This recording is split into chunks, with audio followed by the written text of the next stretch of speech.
Assalamualaikum warahmatullahi wabarakatuh. Di sini kami akan mempresentasikan mata kuliah Pendidikan Agama Islam tentang munakahat perkawinan.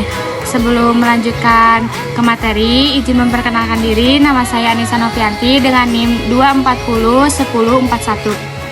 Saya Iskeisha dengan NIM 2401011. Oke, kita akan langsung masuk ke materi. Oke.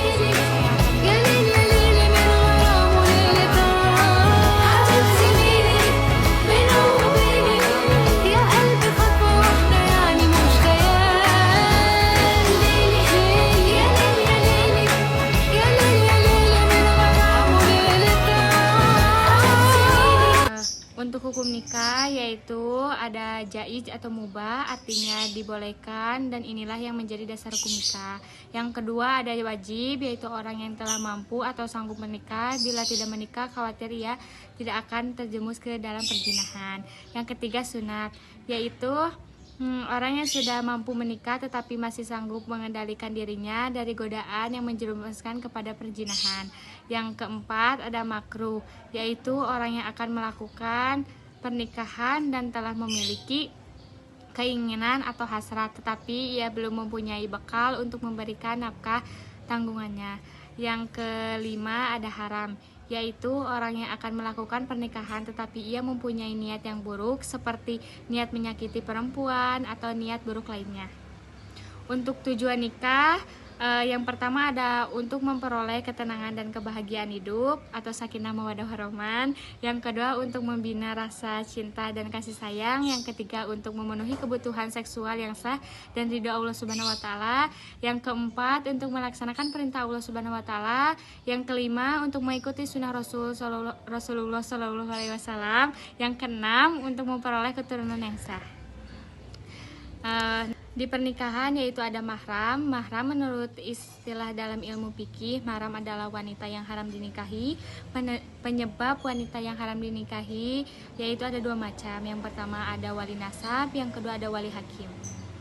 Dan untuk kewajiban hak suami dan istri akan dijelaskan oleh Keisha. Kewajiban hak suami dan istri. Yang pertama, kewajiban suami: 1. Memberi nafkah, 2. Menggauli istri secara makruf, 3. Memimpin keluarga dengan penuh tanggung jawab, 4. Membantu istri dalam tugas sehari-hari. 2. Kewajiban istri: 1. Patuh taat pada suami dalam batas yang sesuai dengan ajaran Islam. 2. Memelihara dan menjaga keharmonian diri dari keluarga serta harta benda suami. 3. Mengatur rumah tangga dengan baik sesuai dengan fungsi ibu. 4. Memelihara dan mendidik anak, terutama pendidikan agama. 5. Bersikap hemat, cermat, ridho, dan syukur, serta bijaksana pada suami. Untuk hikmah pernikahan ada 3. Yang pertama, pernikahan merupakan jalan keluar yang baik untuk memenuhi kebutuhan seksual. 2. Pernikahan merupakan jalan terbaik untuk memuliakan anak, memperbanyak keturunan, melestarikan hidup manusia, serta memelihara nasab.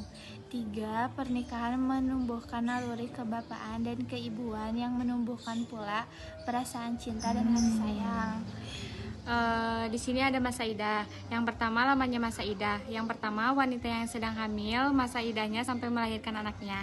Yang kedua wanita yang tidak hamil sedang ia ditinggalkan mati suaminya, maka masa idahnya 4 bulan 10 hari. Yang ketiga wanita yang dicerai suaminya sedang ia dalam keadaan haid, maka masa idahnya 3 kali. Yang keempat wanita yang tidak haid atau belum haid, masa idahnya selama 3 bulan. Yang kelima wanita yang dicerai sebelum dicampuri suami, maka baginya tidak ada masa idah. Nah, yang kedua ada hak perempuan dalam masa idah. Yang pertama, perempuan yang taat dalam idah atau dalam rujuk berhak mendapatkan pemberian dari suami yang mentalaknya berupa tempat tinggal, pakaian, uang belanja sementara itu. Yang kedua, wanita dalam idah talak 3 atau huluk hanya berhak atas tempat tinggal saja.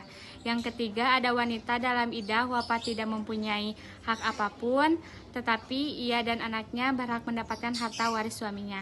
Dalam pernikahan ada rujuk, yaitu ada hukum rujuk, yang kedua ada rukun rujuk. Yang pertama ada hukum rujuk, yang kesatu ada asal hukum rujuk adalah mubah, yang kedua haram apabila si istri dirugikan serta lebih menderita, yang ketiga makruh bila diketahui meneruskan perceraian lebih bermanfaat, yang keempat sunat bila diketahui rujuk lebih bermanfaat dibandingkan meneruskan bercerai, yang kelima ada wajib khusus bagi laki-laki jika dilakukan tidak dapat menahan hawa nafsunya, sedangkan dia masih memiliki hak rujuk dalam masa iddah. Yang kedua ada rukun rujuk. Yang pertama ada istri dengan syarat pernah digalaui talaknya dalam masa iddah. Yang kedua ada rukun rujuk. Yang pertama ada istri dengan syarat pernah digauli talaknya talak dan masih dalam masa iddah. Yang kedua suami dengan syarat Islam, berakal sehat dan tidak terpaksa. Yang ketiga lafaz rujuk. Yang keempat saksi, yaitu 2 orang laki-laki yang adil. Untuk pengertian talak, dan hukum talak menurut bahasa talak berarti melepaskan ikatan. Menurut Islam, talak ialah lepasan ikat pernikahan dengan lafal talak. Asal hukum talak adalah makruh karena talak merupakan perbuatan halal tetapi sangat dibenci oleh Allah Subhanahu wa taala.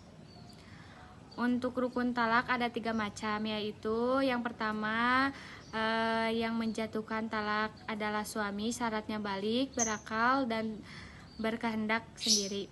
Yang kedua yang dijatuhi talak adalah istrinya. Yang ketiga ada 2 macam cara menjatuhkan talak, yaitu dengan cara tegas maupun dengan cara sindiran. Sekian dari kami. Wassalamualaikum warahmatullahi wabarakatuh.